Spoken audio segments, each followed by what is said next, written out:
Hello students, class 9 हम SST में history के चैप्टर 3 को बेटा पढ़ रहे थे। हाँ, नाज़ीवाद और हिटलर का उदय। इसमें हम ना इस चैप्टर में अब तक 3 है ना, इसके 1, 2, 3 पार्ट बना चुके हैं। ये आज है ना 4th पार्ट है। इसमें हम लोगों ने क्या पढ़ा था कि भाई जब हिटलर का उदय हुआ है ना, किस किस तरह से चेंजेस हुए, क्या क्या हुआ है ना, ये सब चीज़ें बताई गई थी। हमने इससे पहले वीडियो में क्या पढ़ा था, इससे पहले वीडियो में भाई देखा, मतलब पढ़ा था हम लोगों ने क्या था कि जो वहाँ के जर्मन के राष्ट्रपति थे हिंडनबर्ग है ना, उन्हें हिटलर को किसका पद दिया था, चांसलर का पद है ना, दे दिया था। कब दिया था? 23 जनवरी 1933 में दिया गया था। फिर वहाँ की जर्मन की जो पार्लियामेंट थी, वहाँ पर क्या एक रहस्य में आग लग गई थी है ना। फिर उसके बारे में भाई ये हुआ था, भाई आग किस तरह से लगी है ना, इन सब चीज़ों के बारे में उसमें बताया गया था। फिर उसके बाद उसमें क्या बता कि भाई यहाँ पर जो गवर्नमेंट है, गवर्नमेंट ने क्या डिसाइड किया, भाई जब युद्ध वगैरह होगा तो उससे किसी भी देश की आर्थिक स्थिति कैसी होगी, बिल्कुल ख़राब होती चली जाएगी।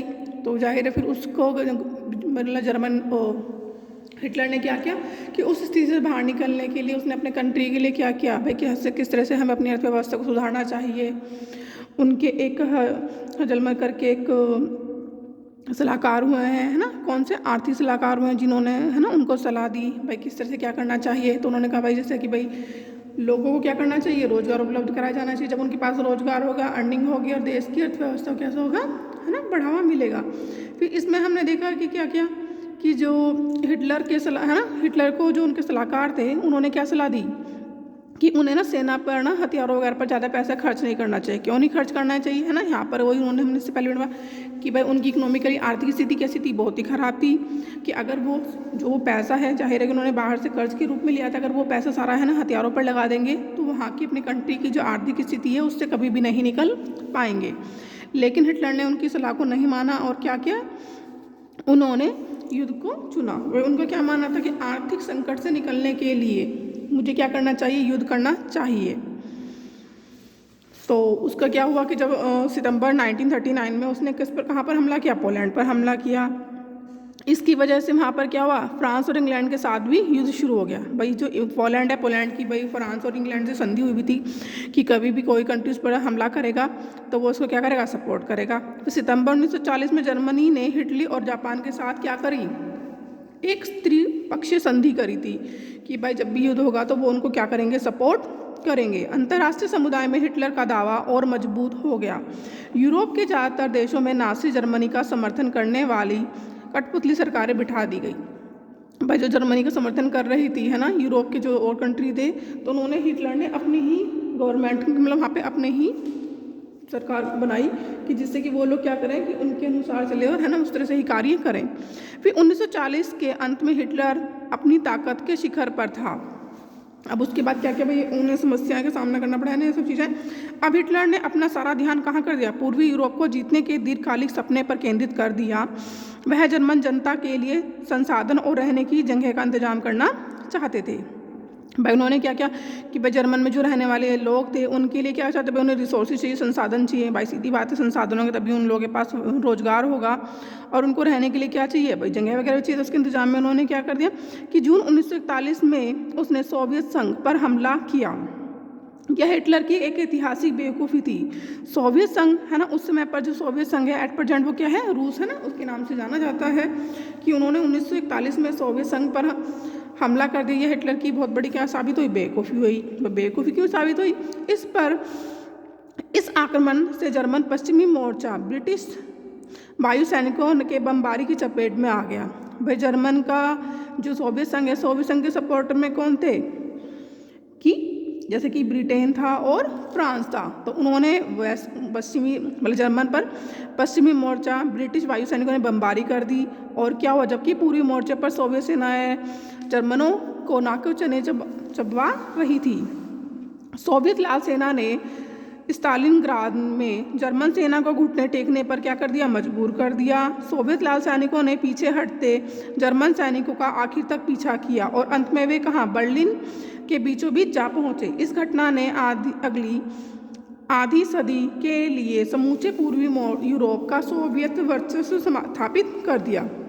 भाई सीधी बात, जो कोई पावरफुल होगा तो वो क्या करता है कि दूसरे राष्ट्र को ना दबाने की कोशिश करता है। और उसका क्या हुआ कि जर्मन ने जब सोवियत संघ पर हमला किया तो पश्चिमी साइड से किसने कर दिया, जर्मन ने, उस पर किसने कर दिया कि पश्चिमी मोर्चे से वहाँ पर, है ना, जर्मन पर किसने किया था कि ब्रिटेन ने कर फ्रांस ने हमला कर दिया था। तो उससे उन्हें बहुत सारी समस्याओं का सामना करना पड़ा। अमेरिका इस युद्ध में फंसने से लगातार बचता रहा। देखो आपस में हमें सोवियत संघ वगैरह में और जर्मनी में युद्ध हो रहा था, लेकिन अमेरिका इस रूस से क्या कर रहा था, अपने आप को लंबे समय तक दूर रखता रहा। अमेरिका पहले विश्व युद्ध की वजह से क्या हुआ था, जब फर्स्ट वर्ल्ड वार हुआ था तो अमेरिका को किस चीज़ का सामना करना पड़ा था, आर्थिक समस्याओं का सामना करना पड़ा था। वह दोबारा इस समस्या को झेलना नहीं चाहता था, लेकिन लंबे समय तक युद्ध से दूर नहीं रह सकता था। पूरब में जापान की ताकत क्या हो रही थी, वह पूरब में किसकी ताकत फैल रही थी, जापान की ताकत फैल रही थी। उसने फ्रेंच इंडो चाइना पर कब्जा कर लिया और प्रशांत महासागर में अमेरिकी सैनिकों ठिकानों पर हमले की पूरी योजना बना ली थी। जब जापान ने हिटलर को समर्थन दिया और पर्ल बर्ग पर अमेरिकी ठिकानों को बमबारी का निशाना बनाया तो अमेरिका भी दूसरे विश्व युद्ध में कूद पड़ा। अमेरिका सेकेंड वर्ल्ड वार में कब कूदा कि भाई जब जापान ने, है ना, हिटलर का समर्थन किया और अमेरिका के जो एक पार्ट था पर्ल हार्बर पर, है ना, हार्बर पर हमला किया तो तब उसने भी क्या डिसाइड किया कि अब वो सेकेंड वर्ल्ड वार में पार्ट लेगा।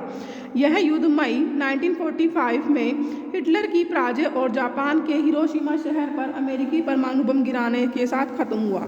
सेकेंड जो वर्ल्ड वार तो कब शुरू हुआ था, 1939 में स्टार्ट हुआ था, जब उसने पोलैंड पर हमला स्टार्ट किया था और कब तक चला, 1945 तक चला। यह समाप्त कब हुआ कि भाई क्या क्या रीजन बना कि भाई जब जर्मन क्या हो गया कि सेकेंड वर्ल्ड वार में हारा और अमेरिका के द्वारा जापान के जो एक शहर था हिरोशिमा पर क्या हुआ कि परमाणु बम गिराने के साथ खत्म हुआ। दूसरे विश्व युद्ध के इस संक्षिप्त ब्यौरे के बाद अब हम एक बार फिर हेमलुट और उसके पिता की कहानी पर वापस लौटते हैं।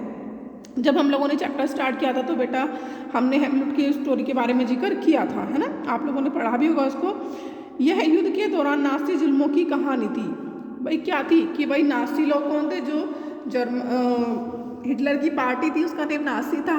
उन्होंने किस तरह से लोगों पर क्या किया था, बहुत ज़्यादा जुल्म किए थे, है ना, वो सब इस में बताया गया था।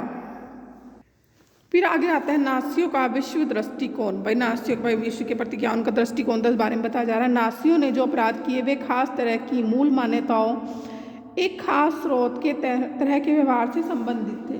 भाई क्या उनकी मूल मान्यता थी, क्या बता रहे हैं, नाज़ी विचारधारा हिटलर के विश्व दृष्टिकोण का पर्यायवाची है। जो नाज़ी विचारधारा है वो हिटलर के क्या है, विश्व दृष्टिकोण का पर्यायवाची है। इस विश्व दृष्टिकोण में सभी समाजों को बराबरी का हक नहीं था। भाई उनका क्या दृष्टिकोण था, विश्व में जो सभी समाज है उनको एक समान, है ना, मतलब एक समानता का अधिकार नहीं हक था, है ना, एक समान नहीं माना जाता था।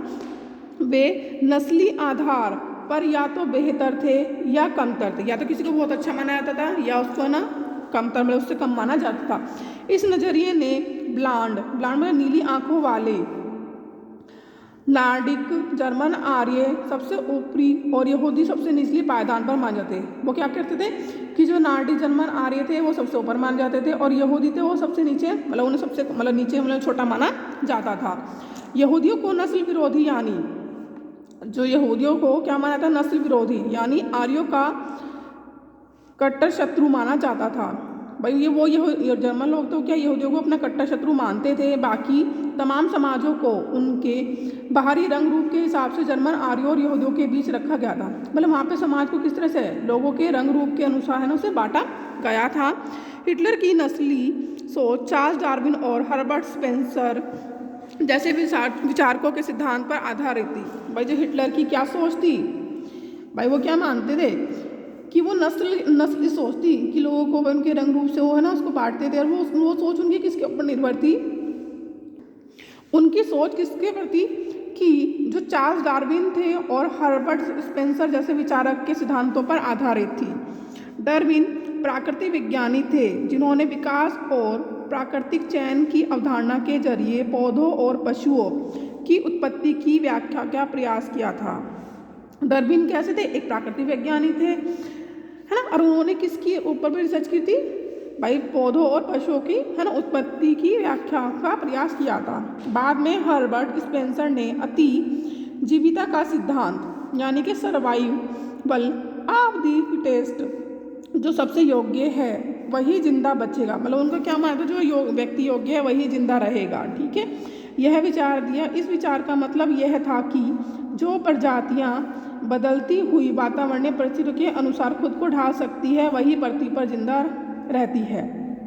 भाई उनका क्या मानना था कि भाई जैसे पृथ्वी पर क्या होता है कि वातावरण में क्या आते रहते समय के साथ साथ बदलाव आते रहते थे, जो व्यक्ति उस वातावरण में उस परिस्थिति में अपने आप को ढाल सकता है वही क्या रहेगा, जिंदा रहेगा।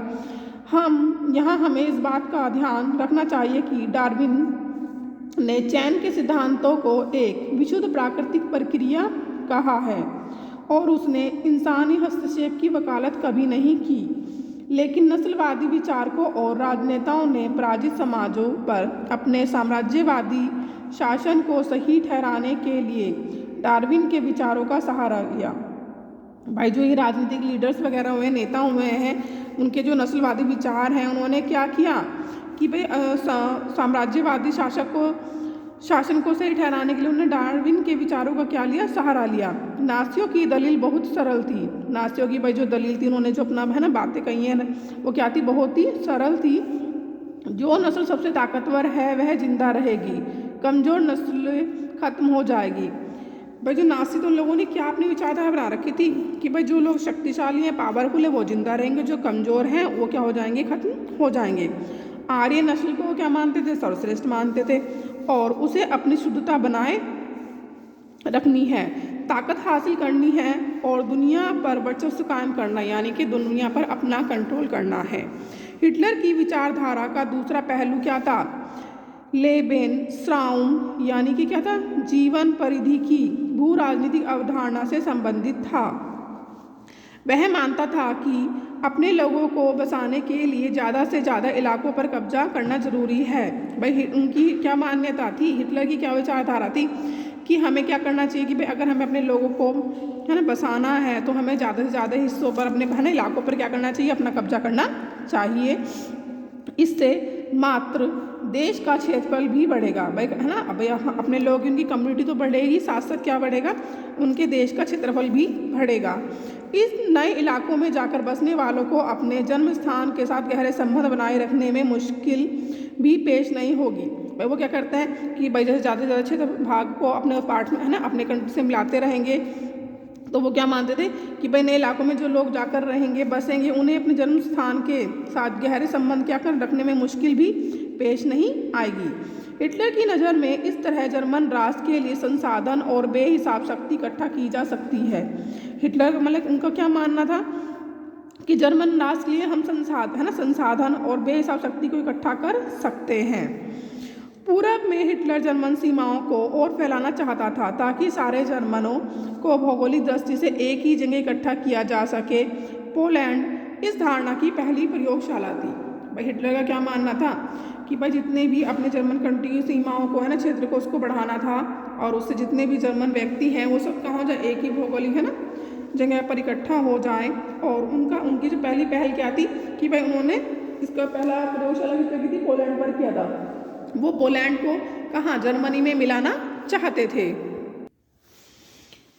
तो साइड में दिया गया है कि मतलब हिटलर का क्या मानना था, हिटलर सीक्रेट बुक है ना, टेल फॉर टेल, वो क्या बता रहे हैं कि यह पृथ्वी न तो किसी को हिस्से में मिली है और न तोहफे में, नियति ने यह उन्हें सौंपी है जिनके हृदय में इसको जीत लेने का, इसको बचाए रखने का साहस है और जिनके पास इस पर हल चलाने की उद्यमशीलता है। इस दुनिया का सबसे बुनियादी अधिकार है जीवन का अधिकार, बशर्ते किसी के पास उसे हासिल करने की ताकत हो। भाई क्या मानते थे कि भाई किसी की, भाई उनका क्या मानते थे कि भाई लोगों में ना जीतने की इच्छा है ना, भाई पावर होनी चाहिए, शक्ति होनी चाहिए और उसे हासिल करने की ताकत होनी चाहिए। इस अधिकार के आधार पर एक ऊर्जावान राष्ट्र अपने भूभाग को अपनी जनसंख्या के हिसाब से फैलाने के रास्ते ढूंढ लेगा। वैसे सीधी बात है, अगर आपको अपना क्षेत्र कैसा बनाना है, ऊर्जावान बनाना है, शक्तिशाली बनाना है, तो आप अपने अनुसार है ना वहाँ पे जनसंख्या के अनुसार अपने क्षेत्र को क्या कर सकते हैं, फैला सकते हैं और उसके लिए रास्ता ढूंढ सकते हैं। फिर इसमें एक नया शब्द दिया गया, नार्डिक जर्मन आर्य। मतलब ये क्या है, आर्य बताए जाने वालों की एक शाखा है। नॉर्डर्न जर्मन आर्य कौन थे कि आर्य बताए जाने वालों की एक शाखा है। ये लोग उत्तरी यूरोपीय देशों में रहते थे। कहाँ रहते थे? उत्तरी यूरोपीय देशों में रहते थे और जर्मन या मिलते जुलते मूल के लोग थे। ब्लांड किसी के आगे अभी ऊपर भी पढ़ा था हमने कि नीली आंखों और सुनहरे बालों वालों को क्या कहता था? ब्लांड कहा जाता था। फिर आता है नस्लवादी राज्य की स्थापना। सत्ता में पहुंचते ही नासियों ने शुद्ध जर्मनों ने के विशिष्ट नस्ली समुदाय की स्थापना के सपने को लागू करना शुरू कर दिया। मतलब जैसे ही नस्लियों ने क्या किया, भाई सत्ता में आए, उन्हें ना शक्ति मिल गई, पावर मिल गई, तो उन्होंने क्या कर दिया कि अपने है ना नस्ली समुदाय की स्थापना करना शुरू कर दी। यानी कि भाई अपने ग्रुप के, अपनी कम्युनिटी के लोगों को ही उन्होंने बसाना शुरू कर दिया और उन्हें ही आगे बढ़ाने का है ना प्रयास करने लगे। सबसे पहले उन्होंने विस्तारित जर्मन, उन्होंने सबसे पहले क्या किया? विस्तारित जर्मन साम्राज्य में मौजूद उन समाजों या नस्लों को ख़त्म करना शुरू किया जिन्हें वे अवांछित मानते थे। मतलब हिटलर ने क्या किया कि सबसे पहले जिस समाज की, जिन नस्लों को वो क्या मानते थे? अवांछित मानते थे, उनको ख़त्म करना उन्होंने शुरू किया। नासी शुद्ध और स्वस्थ नार्डिक आर्यों का समाज है। मतलब वो क्या मानते थे? जो नासी लोग थे, किनका समाज था? शुद्ध और स्वस्थ नार्डिक आर्यों का समाज बनाना चाहते थे। उनकी नज़र में केवल ऐसे लोग ही वांछित थे। भाई किन लोगों को वांछित मानते थे? जो शुद्ध और स्वस्थ नार्डिक आर्य थे, है ना, उन्हीं का वो समाज बनाना चाहते थे। उनकी नज़र में केवल ऐसे लोग ही वांछित थे, है ना, केवल ये ही लोग थे जिन्हें तरक्की और वंश विस्तार के योग्य माना जा सकता था। उन्हीं लोगों को क्या चाहते थे? भाई वही लोग आगे आगे तरक्की करें, प्रोग्रेस करें और उनका ही वंश आगे क्या करे? बढ़े। बाकी सब अवांछित थे। इसका मतलब यह निकला कि ऐसे जर्मनों को भी जिंदा रहने का कोई हक नहीं था जिन्हें नासी अशुद्ध या असामान्य मानते थे। मतलब हिटलर कैसे हुए हैं कि बहुत ही क्रूर शासक हुए हैं ना, मतलब उन्हीं की नहीं विचार से पता चलता है। और तो और जो जर्मन में है ना जो लोग थे, जिन लोगों को जर्मन वाले ही व्यक्तियों को वो क्या मानते थे? अशुद्ध और असामान्य मानते थे, है ना। नासी लोगों की क्या विचारधारा थी? जो लोग अशुद्ध या असामान्य मानते थे, जैसे कि यूथनेजिया, दया मृत्यु। यूथनेजिया का मतलब क्या था? कि दया मृत्यु कार्यक्रम के तहत बाकी नासी अफसरों के साथ साथ हेमलुट के पिता ने भी असंख्य ऐसे जर्मनों को मौत के घाट उतारा था जिन्हें वह मानसिक या शारीरिक रूप से अयोग्य मानते थे।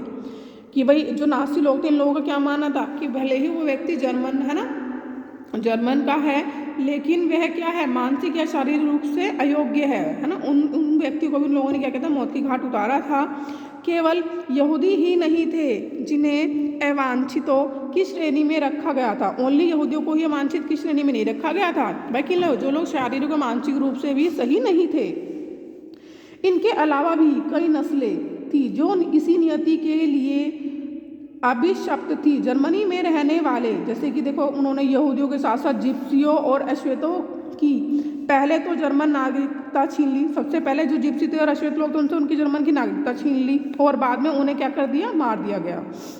रूसी और पोलिश मूल के लोगों को भी मनुष्य से कमतर माना जाता था।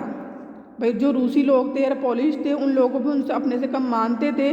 जब जर्मनी ने पोलैंड और रूस के कुछ हिस्सों पर, जर्मनी ने किस पर? पोलैंड और रूस के कुछ हिस्सों पर कब्जा कर लिया, तो स्थानीय लोगों को भयानक परिस्थितियों में गुलामों की तरह काम पर झोंक दिया गया और उन्हें इंसानी बर्ताव के लायक नहीं माना जाता था। उनमें से बहुत सारे बेहिसाब काम के बोझ और भूख से ही मर गए। मतलब उन्होंने उन लोगों के साथ क्या किया कि जो लोग नासी नहीं थे, है ना, दूसरे लोगों को क्या मानते थे? अपने से कम मानते थे, उनको वो मानव ही नहीं मानते थे, ना ही उनके साथ अच्छा व्यवहार करते थे। उन लोगों को भाई उन लोगों से बहुत ज़्यादा वर्क कराया जाता था, काम कराया जाता था, और है ना, तो वो लोग क्या करते? मतलब काम के बोझ और भूख से मर गए। नासी जर्मनी में सबसे बुरा हाल यहूदियों का हुआ। जो नासी जर्मनी में सबसे बुरा हाल किसका होता है? यहूदियों का हुआ था। यहूदियों के प्रति नासियों की दुश्मनी का एक आधार यहूदियों के प्रति ईसाई धर्म और मौजूद परंपरागत घृणा थी। मतलब उनकी यहूदियों के प्रति क्यों नफरत करते थे उन लोगों से? क्योंकि उनकी ईसाई धर्म और मौजूद परंपरागत घृणा है। मतलब उन लोग जो यहूदी जो ईसाई धर्म को मानते थे, उनकी जो परंपरा थी उनसे वो क्या करते थे? घृणा करते थे। ईसाइयों का आरोप था कि ईसा मसीह को यहूदियों ने ही मारा था। जो ईसाई लोग थे, है ना, तो उनका क्या मानना था कि ईसा मसीह को किसने मारा था? यहूदियों ने ही मारा था। ईसाइयों की नज़र में यहूदी आतन हत्यारे और सूदखोर थे। मतलब जो नासी लोग थे उनका क्या मानना था कि जो यहूदी लोग थे वो कैसे थे, हत्यारे थे और सूदखोर उन्हें माना जाता था। मध्यकाल तक यहूदियों को ज़मीन का मालिक बनने की मनाही थी। अगर हम मध्यकाल तक की बात करें, यहूदियों को ज़मीन का मालिक बनने की मनाही थी। उन्हें मतलब ये अधिकार भी नहीं था कि वो ज़मीन के मालिक बन सकें। ये लोग मुख्य रूप से व्यापार और धन उधार देने का धंधा करके क्या करते थे कि मुख्य रूप से क्या करते थे, व्यापार और धन उधार देने का धंधा करके अपना गुजारा चलाते थे। वे बाकी समाज से अलग बस्तियों में रहते थे जिन्हें घेटो यानी दड़बा कहा जाता था। नस्ल संहार के जरिए ईसाई बार बार उनका क्या करते थे भाई, उनकी नस्लों का संहार करने के लिए, ख़त्म करने के लिए उनका क्या करते थे, बार बार सफाया करते रहते थे। उनके खिलाफ तब संगठित हिंसा की जाती थी और उन्हें उनकी बस्तियों से खदेड़ दिया जाता था। मतलब उन लोगों ने क्या, जो नासी लोग थे कि जो यहूदी लोग थे क्या करते, उनसे बहुत ही दुर्व्यवहार करते थे और उनको उनकी बस्तियों से बाहर निकाल देते थे। लेकिन ईसाईयत ने उन्हें बचने का एक रास्ता फिर भी दिया। क्या रास्ता दिया ईसाईयत ने उन्हें बचने का? कि यह धर्म परिवर्तन का रास्ता था कि वे लोग क्या कर ले, अपना धर्म परिवर्तन कर ले। आधुनिक काल में बहुत सारे यहूदियों ने ईसाई धर्म अपना लिया और जानते बूझते हुए जर्मन संस्कृति में क्या हुआ, ढल गए। लेकिन यहूदियों के प्रति हिटलर की क्या थी, घृणा तो नस्ल के छद्म वैज्ञानिक सिद्धांतों पर आधारित थी। मतलब हिटलर क्या करते थे कि यहूदी लोगों से क्या करते थे, बहुत ही ज़्यादा नफरत करते थे।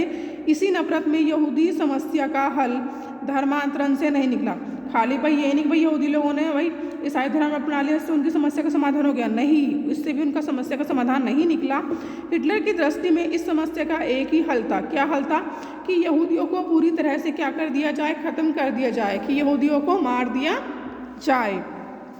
सन 1933 से 1938 तक नासियों ने यहूदियों को तरह तरह से आतंकित किया, उन्हें दरिद्र कर आजीविका के साधनों से हीन कर दिया और उन्हें शेष समाज से अलग थलग कर दिया।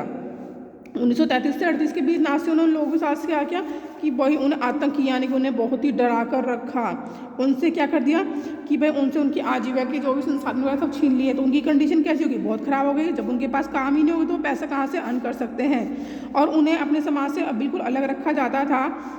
यहूदी देश छोड़कर जाने लगे। पर जब उनकी ऐसी स्थिति हो गई तो यहूदी लोगों ने क्या कर दिया, देश छोड़कर बाहर जाने लगे।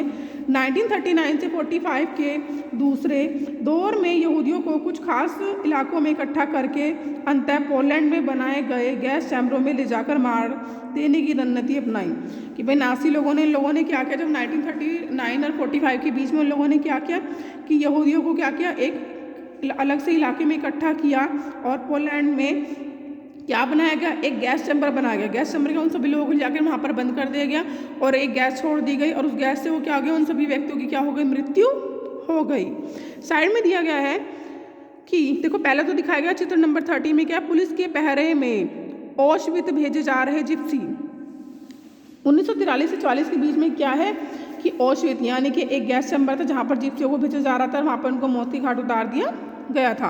पृथ्वी को लगातार राज्यों के बीच बांटा जा रहा था। पृथ्वी को किसमें, राज्यों के बीच बांटा जा रहा था और उनमें से कई तो महाद्वीप जितने बड़े हैं। ऐसे युग में हम किसी ऐसी विश्व शक्ति की बात नहीं सोच सकते जिसका राजनीतिक मात्र देश केवल 500 वर्ग किलोमीटर जैसी वाहियात से क्षेत्रफल में सिमटा हुआ हो। अब जिप्सी क्या होता है, जिप्सी के नाम से श्रेणीबद्ध किए गए समूह की अपनी सामुदायिक पहचान थी। सिंती और रोमा ऐसे ही दो समुदाय थे। देखो जैसे जिप्सी हो गए, यहूदी हो गए, है ना, ये अलग अलग समूह के लोग थे, है ना, उन्हें उस नाम से जाना जाता था। सूदखोर क्या होता है, बहुत ज़्यादा ब्याज वसूल करने वाले महाजन जो बहुत ज़्यादा ब्याज लेते हैं। इस शब्द का प्राय गाली के रूप में प्रयोग किया जाता है। घेटो क्या था, किसी समुदाय को औरों से अलग थलग करके रखना। भाई किसी भी समुदाय को क्या करना, सभी लोगों से क्या करना, सभी लोगों से अलग करके रखना। ठीक है बेटा, आप इस वीडियो को ध्यानपूर्वक सुनेंगे और इस चैप्टर को रीड करेंगे और जहाँ जहाँ आपको चैप्टर में दिखाया गया अंडरलाइन की गया, आप अपनी बुक्स में ना अंडरलाइन करेंगे, है ना, मेन और उन पर क्या बनाएंगे, वेरी शॉर्ट क्वेश्चन आंसर बनाएंगे। ठीक है, बाय, टेक केयर।